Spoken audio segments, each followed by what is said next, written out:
No século I, em Roma, os cristãos eram jogados às feras. Literalmente. Leões famintos, multidões sedentas por sangue e um império inteiro dizendo: calem-se. E o que eles faziam? Oravam, cantavam, morrendo de pé, sem abaixar a cabeça. Resultado? 2000 anos depois, o cristianismo está em todo canto e o Império Romano virou ruína turística. Hoje, no Brasil, a história parece se repetir, com uma diferença: os leões agora vestem toga. O povo foi silenciado, a oposição censurada e o seu líder, Jair Bolsonaro, recebeu a ordem suprema: cale-se ou será preso. Mas o que ele fez? Falou, apareceu, desobedeceu. O que vai acontecer agora? Talvez sejamos todos jogados aos leões modernos. Mas uma coisa é certa: o Brasil está começando a entender o tamanho de Bolsonaro. E, como em Roma, calá-lo pode ser exatamente o que vai torná-lo ainda maior.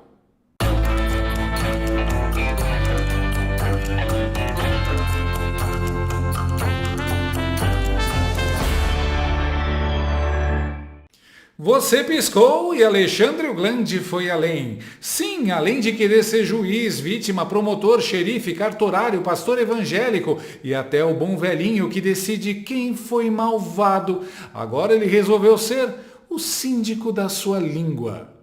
A nova regra é simples: Bolsonaro pode até respirar, mas só se for em silêncio. Falar, só com plantas. Dar entrevista, nem para o papagaio. Porque se um vídeo for parar em rede social, mesmo que postado por um monge do Tibete, já é motivo para mandar o homem direto para o xilindró. Sim, você ouviu certo. O maior líder político do país, líder nas pesquisas, amado por milhões de brasileiros, agora é uma ameaça digital que não pode nem falar com terceiros. A decisão vem da Ação Penal 2668, ou como a gente já aprendeu a chamar, Xandãos Multiverso da Loucura, parte 8. E não é só Bolsonaro que está censurado. Qualquer um que ouse retransmitir uma fala dele nas redes sociais, mesmo que seja um bom dia, vira cúmplice de rebelião, sabotagem e, quem sabe, até do assassinato do arquiduque Franz Ferdinand. E aí vem o toque final de sadismo jurídico. Caso burle a medida, prisão imediata. É ou não é o Black Mirror versão Bananil? Queria fazer um comentário sobre essa questão do Bolsonaro, para não haver dúvidas de quem está assistindo. Mas ele tem falado aqui, tem falado ali. O Bolsonaro tem dado entrevistas em coletiva ou para veículos que não usam, o YouTube para sua transmissão, que é o nosso caso. Eu conversei com 2 ministros do Supremo e com a alta cúpula da Polícia Federal com relação a esse temor do ex-presidente Jair Bolsonaro de ser preso se desse uma entrevista diretamente veiculada no YouTube. E há sim uma dúvida por parte dos ministros com quem eu conversei, de que a decisão do Alexandre de Moraes não deixa muito claro, embora não restrinja a possibilidade dele dar entrevista, da utilização de uma rede social diretamente para se veicular essa entrevista. Então, um dos ministros me disse o seguinte, que a decisão do Alexandre de Moraes é para silenciar o ex-presidente Jair Bolsonaro. Então, nesse caso, a cautela do Bolsonaro e da sua equipe de advogados estaria ali correta. Agora, segura essa ironia do destino com as 2 mãos. Lula, condenado, presidiário, dono de um triplex e de um sítio mais famoso que o da Dona Benta, deu entrevista de dentro da cadeia. Lula falava com a imprensa, com o Papa, com os ETs de Varginha e com as pedras da Papuda. Ninguém censurava, ninguém ameaçava a cadeia, ninguém lacrava a rede social. Já Bolsonaro, sem condenação, sem trânsito em julgado, sem crime definido, está calado à força, como se fosse o Hannibal Lecter em reunião de condomínio. Mas calma, que o Barroso vai dizer que isso não é perseguição, é transparência processual, é Estado democrático de direito, é amor, carinho e paz. E a Daniela Lima vai repetir tudo com olhos arregalados e uma caneta na mão, como se fosse uma hóstia sagrada. E o que faz Bolsonaro? Recolhe-se em seu silêncio? Desiste da política? Vira guru de meditação? Nada disso. Ele vai ao Congresso e exibe a tornozeleira como se fosse uma medalha de honra ao mérito. E diz: não roubei, não matei, não trafiquei. Isso aqui é a humilhação máxima do nosso país. Peraí, presidente! Não roubei ninguém!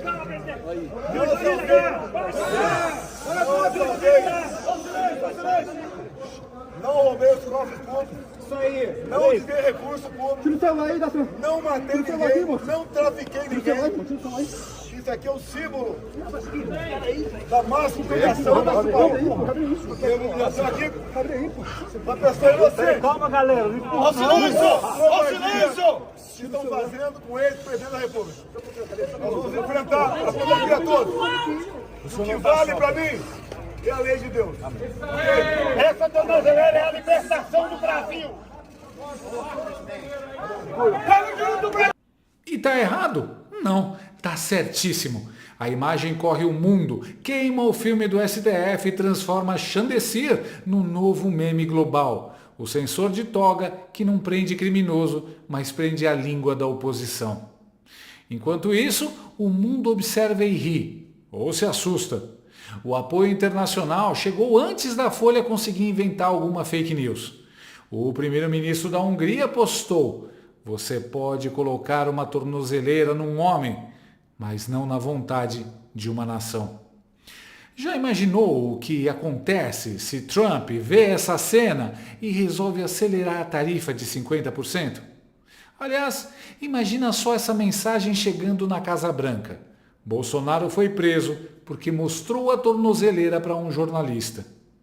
Trump iria rir, bater na mesa e mandar dobrar as tarifas e incluir até a cueca do Chandecir na lista de sanções, junto com o Maduro e o urso do desenho da marcha. Enquanto a velha mídia finge que está tudo bem, parlamentares da oposição reagem. Mais de 50 deputados e senadores se reuniram. Sim, 50. É tipo a Liga da Justiça da Liberdade. E o recado foi claro. PEC do foro privilegiado, impeachment de Moraes, anistia do 8 de janeiro e o mais importante, Bolsonaro não está sozinho. Sóstenes Cavalcante mandou a real. Nem estuprador ou traficante tem proibido o contato com o próprio filho, mas Bolsonaro tem. Decidimos que a pauta do Senado será o impeachment do senhor ministro do Supremo Tribunal, Alexandre de Moraes. Será a pauta que a oposição vai trabalhar nos próximos dias. Foi por culpa dele que nós estamos sendo tarifados. Todas as decisões dele já estão comprovadas que violaram direitos humanos. Ontem, sexta-feira, 2 idosas estão voltando para a prisão. Uma de 71 anos de idade e outra de 74 anos de idade. É ou não é violação de direitos humanos? Como é que o mundo está vendo as decisões do ministro Alexandre? Nós tivemos uma mãe, uma esposa, que teve o seu salário congelado. O marido foi condenado e ele congela o salário da esposa para que os filhos não tenham alimentos. Crianças com menos de 10 anos. É ou não é violação de direitos humanos? O Senado entende que as decisões do ministro Alexandre provocaram perplexidade em todo o mundo. O mundo inteiro está olhando, que está vendo uma violação de direitos humanos jamais visto na história do Brasil na última República. Então o Senado decide que a pauta única da oposição será a votação imediata do impeachment do ministro Alexandre de Moraes, para que assim possamos salvar a economia do Brasil e para que a nação possa ter aí um sossego nos próximos anos. Por quê? A culpa de tudo, com certeza, é Alexandre de Moraes e presidente Lula. Nicolas Ferreira, o craque da noite, foi além. As pessoas que mais arrotam democracia são as que mais trabalham contra ela. Nicolas, com aquela cara de adolescente que hackeia banco russo do quarto, ainda conclui: nada que venha de Moraes nos surpreende mais. Tirania virou rotina. Suzana Richthofen, Champinha, Marcola, Fernandinho Beiramar e Lula. Qual que é a semelhança entre eles? Todos puderam dar entrevista na cadeia, presos, criminosos. Enquanto isso, nós temos aqui ao lado o presidente Bolsonaro, que deveria estar aqui, mas não está por uma medida tomada pelo ministro Alexandre de Moraes. Que tipo de liberdade nós estamos construindo para o nosso presente e para o nosso futuro? Quando vocês irão acordar? Eu falo vocês porque nós somos um povo. OAB, jornalistas, pessoas que estão aqui nesse congresso, presidentes dessa casa, Ninguém vai acordar para, de fato, o que está acontecendo? Não é uma luta aqui em defesa do Bolsonaro e direita somente, não. É uma defesa da liberdade. Durante toda a história da esquerda, eles fizeram uma narrativa de defender marginais sob o título de direitos humanos. Hoje nós temos mães, avós que estão presas, não por desviar bilhões de estatais, não por traficar, não por roubar, mas por entrar aqui nessa casa, muitas delas não dependeram absolutamente nada e estão pagando um preço desproporcional por conta de uma tirania especificamente do ministro Alexandre de Moraes. Ninguém está percebendo isso não? Que uma pessoa aqui dessa casa, chamada Daniel Silveira, avisou tem 4 anos e está preso tem 4 anos, falando que não vai parar aqui e não parou aqui. O que vocês querem mais? Vocês estão basicamente fazendo aquilo que vocês acusaram a vida inteira do Bolsonaro ser, ditador. Vocês estão sendo cúmplices do que está acontecendo agora. Ou você acha que a água não vai bater na tua bunda, amigo? Ou você acha que isso não vai acontecer com a tua família? Porque se fizeram isso com o ex-presidente da República, se já prenderam deputados, o que não vai fazer com você, cidadão comum? Você poderia muito bem estar pegando uma cadeia de 17 anos por ter cometido o grandioso crime de ter furtado uma bola aqui de futebol que o Neymar assinou. Sabe quantos anos esse cara tomou de cadeia? 17 anos. Ele tem uma esposa, a qual eu converso diariamente, tem 2 filhos. Mas sabe por que muitos não ligam para isso? Porque na verdade vocês não ligam para o Brasil. Vocês não ligam para de verdade as causas profundas desse país. E aí a culpa é de quem, Magno Malta? A culpa é do Bolsonaro que nem está no poder? A culpa é da direita que não tem maioria aqui nessa casa? Quando a população brasileira vai começar a entender de que a economia é importantíssima? Mas não adianta você ter dinheiro no bolso, você ter uma boa economia pujante, se nós não temos uma democracia, horas. Que democracia é essa que tudo deságua no STF?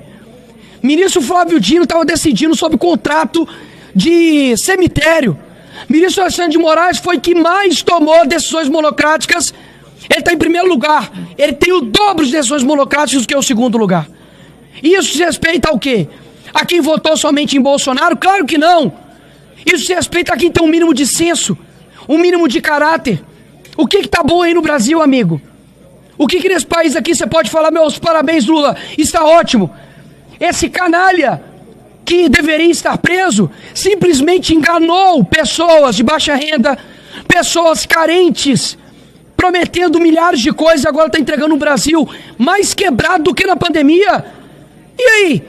E se não fosse Bolsonaro durante a pandemia, para poder olhar para o trabalhador? Porque eu não sei vocês, mas eu não tenho memória curta, sócios. Quem defendeu os trabalhadores durante esse período foi a direita. Enquanto isso, dizia o Partido dos Trabalhadores, mandava o trabalhador ficar em casa. Por que eu estou dizendo isso? Porque chegou a hora não de colocar aqui um rótulo. Eles estão aqui defendendo somente o Bolsonaro ou a direita. Não, nós estamos defendendo até você, jornalista de esquerda. Porque eu estou defendendo até a liberdade de você ser um idiota. Não tem problema, ser idiota nesse Brasil não é crime. Se fosse crime, a Dilma teria pegado prisão perpétua. Agora, o que nós estamos defendendo aqui? Que você, cidadão brasileiro, possa ter um país digno, o que nós não estamos tendo agora. E o Bolsonaro é a representatividade disso, é o símbolo disso. Pode falar o que quiser dele, mas ele não desviou bilhões de estatais. Ele não tomou condenação de 400 anos como o Sérgio Cabral. Ele não foi condenado por corrupção passiva e lavagem de dinheiro como o atual presidente Lula. Ele, enquanto presidente, negociou com a Rússia, negociou com os Estados Unidos. Enquanto isso, o bandido do presidente Lula, que falava antes das eleições que resolveria uma guerra, com uma conversa de bar e uma cerveja, agora está querendo botar a culpa de tudo que está acontecendo economicamente no Brasil nas costas de quem nem está mais no comando desse país. A minha preocupação não é com eleições somente. A minha preocupação chama-se gerações. O que nós vamos fazer agora vai ecoar por toda a eternidade. A decisão que você está tomando agora de ficar ao lado certo ou ficar ao lado errado, você vai ser cobrado por isso. Porque no fim das contas, todo mundo aqui tem uma família, todo mundo aqui quer um Brasil seguro, quer um Brasil com saúde, quer um Brasil com educação. Agora eu te pergunto, ano que vem, 18 anos de poder do PT, você vai continuar tomando as mesmas medidas esperando resultado diferente? Você acha que eu tô aqui simplesmente para poder bater o dedo aqui e ganhar voto? Claro que não.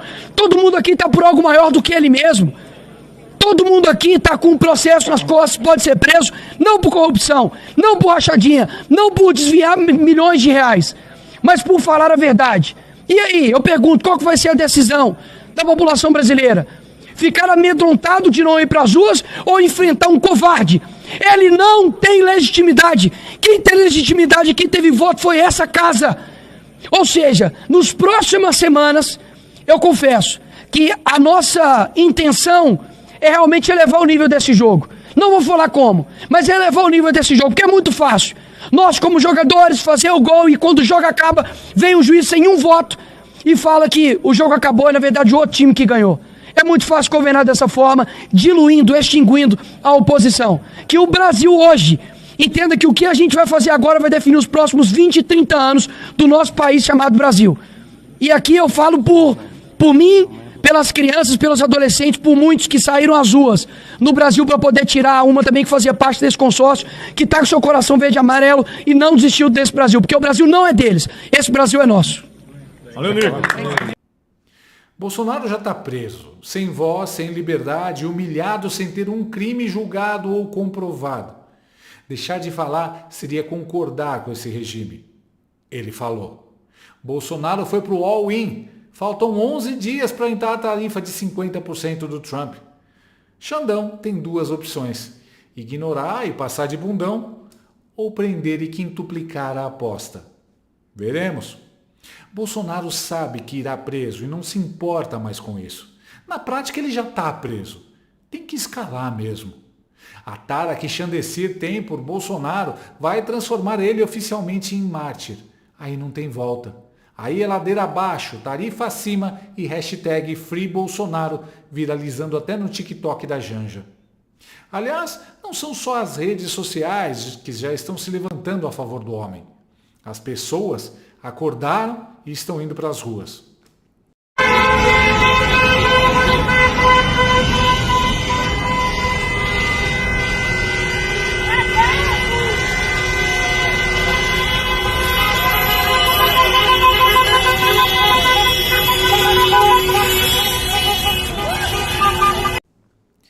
Você vai ter que regular as calçadas, Chanderleia. O problema é que, em sua arrogância, você não enxerga que a armadilha foi armada e você entrou nela. Bolsonaro, preso ou não, já virou o símbolo da resistência. E como ele mesmo disse, o que vale para mim é a lei de Deus. A tentativa de silenciar Biruliro fracassou. Porque quando você censura alguém que tem milhões de seguidores, você não cala a voz, você multiplica. Você não apaga a mensagem, você transforma em grito. O STF pode amordaçar o homem, pode colocar tornozeleira, pode interditar microfone, mas não pode impedir o povo de ver o que está acontecendo. E se eles achavam que tinham colocado o Bolsonaro em xeque, descobriram tarde demais que ele foi para o all-in. Agora a pergunta é, quem vai recuar primeiro? Xandão, o síndico da censura? Ou o povo brasileiro que já acordou? Spoiler, vocês não vão calar ninguém. E se tentarem, aí sim vão ouvir o país inteiro gritar. Na Roma Antiga, os leões devoraram os corpos, mas não a fé. O império caiu, mas os cristãos venceram. Hoje, os conservadores no Brasil também são jogados à arena. Censura, tornozeleira, ameaças, perseguição. Querem calar o povo pela força. Mas o que eles esquecem é simples. Quem enfrenta leões de cabeça erguida não some, multiplica. E talvez, como naquela Roma antiga, seja justamente o sacrifício que fará essa ideia se tornar invencível.